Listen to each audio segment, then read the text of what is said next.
Hey, what's up, guys? Facecam here, and today we're joined by Landon Also known as Deadpool Kid 45. Check out Gaming. my channel. And one thing, I will be doing Resident Evil 7 and Steep Gameplay. gameplay. Yeah. Alright, so today we're reacting to 3 neighbor horror stories, so let's get into it. Oh, I gotta get your face in. Yeah, I know.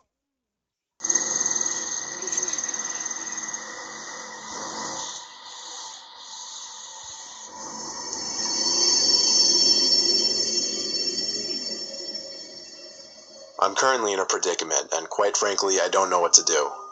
I'll start from the beginning.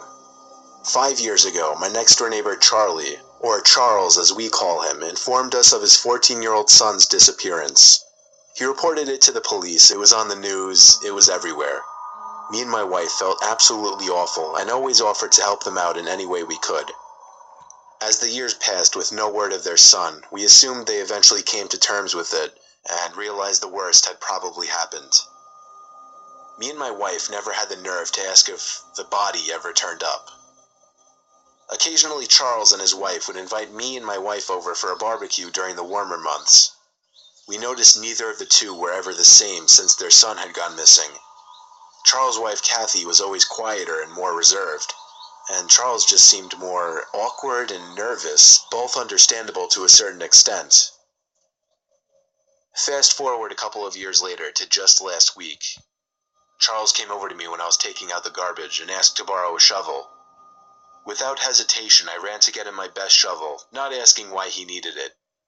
He thanked me and said he just had to do some work in his backyard and he'd get it back to me by tomorrow.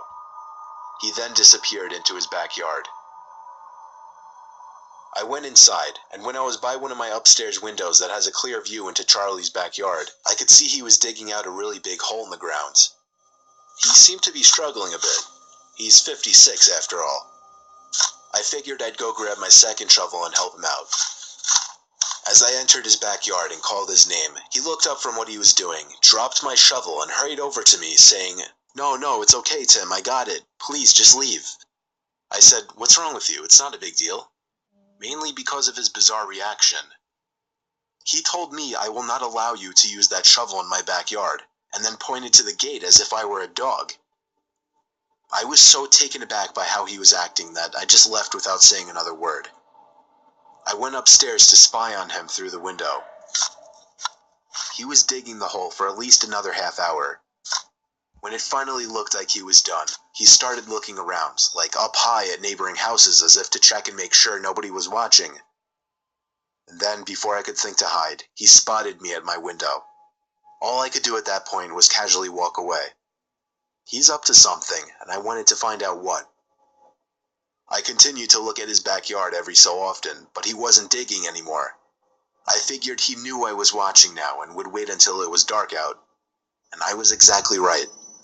At 1:30 in the morning, I heard the sound of a shovel hitting the dirt outside.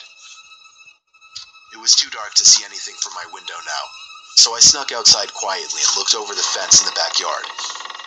I could see him digging loud and clear now. When he went inside his house, I took that opportunity to sneak into his backyard and take a look at what was in the hole he was digging. The moonlight alone revealed a small piece of a black garbage bag protruding from the dirt at the bottom of the hole. I looked at his back door and back at the hole. I did this 3 more times, deciding whether or not to see what was in the bag. In the end, I decided to run back to my backyard, and it was a good thing I did because he came back outside seconds later. But he wasn't digging. In fact, he disappeared to the other side of his house and didn't come back. I went back into my house and quietly got back into bed, trying not to wake up my wife. The next day, the first thing I did was look out my window to see that the hole in the ground was completely patched up in Charles' backyard. I also noticed that his SUV was parked in the street now instead of his driveway. I don't know what happened throughout the rest of that night, but I'm disturbed to think that what was at the bottom of that hole might have been his son's body. For all I know, he dug up that hole to remove whatever he had previously buried down there and drive it somewhere else to dump it. This is all speculation, call me crazy if you want. I haven't told anyone, not even my wife. And quite frankly, I don't know what to do. Charles never gave me back my shovel. I'm not going to ask him for it. In fact, he's been avoiding me ever since. And something disturbing happened yesterday. I by coincidence happened to look out my window across to Charlie's house and caught him standing at one of his windows looking into mine. When he saw me, he shut his blinds, and that was in the middle of the day. I have no idea what to do, but I'm honestly terrified.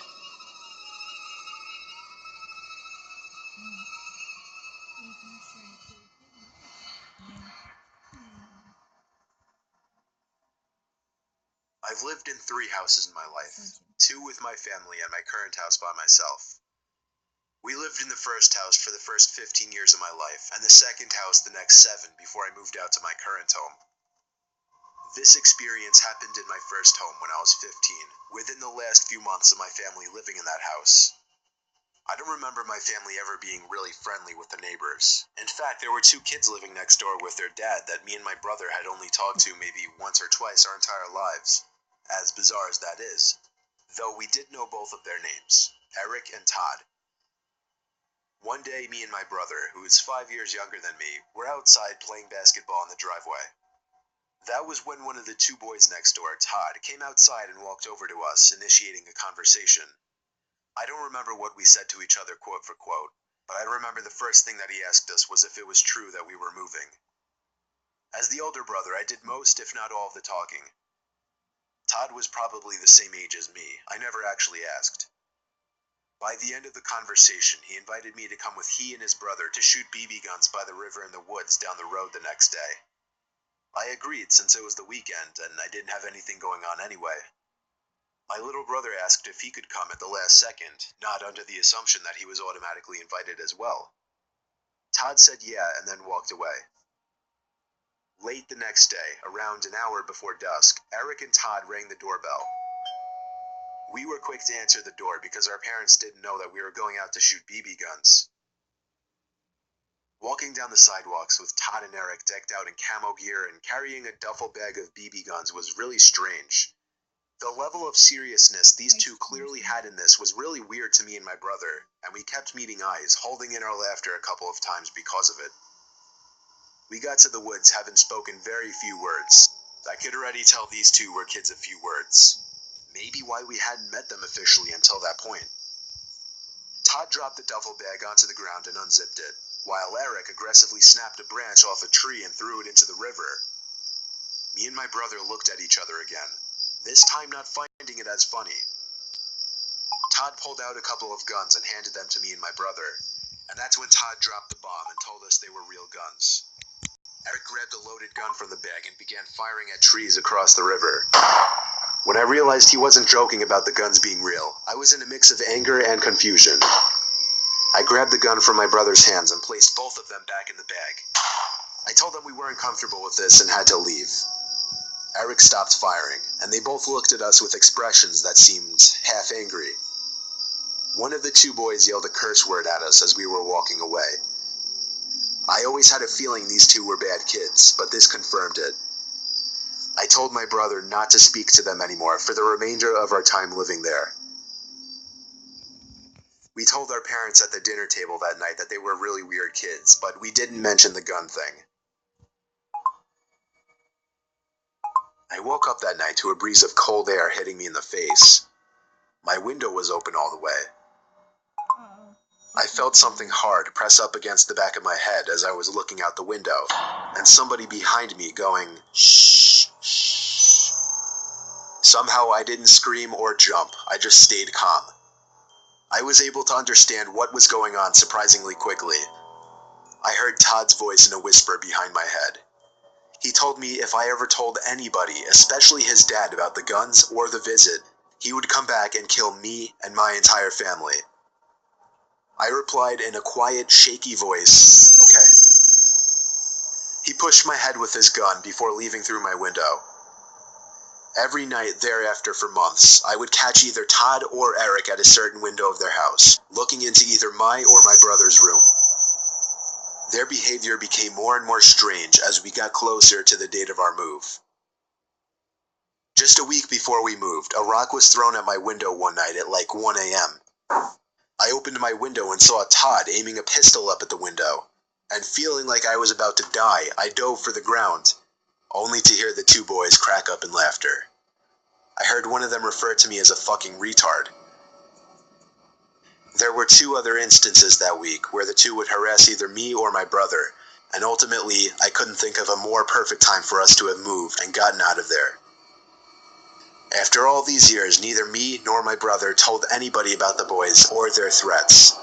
All I know is those 2 boys were trouble, and it was a good thing we got out of there when we did.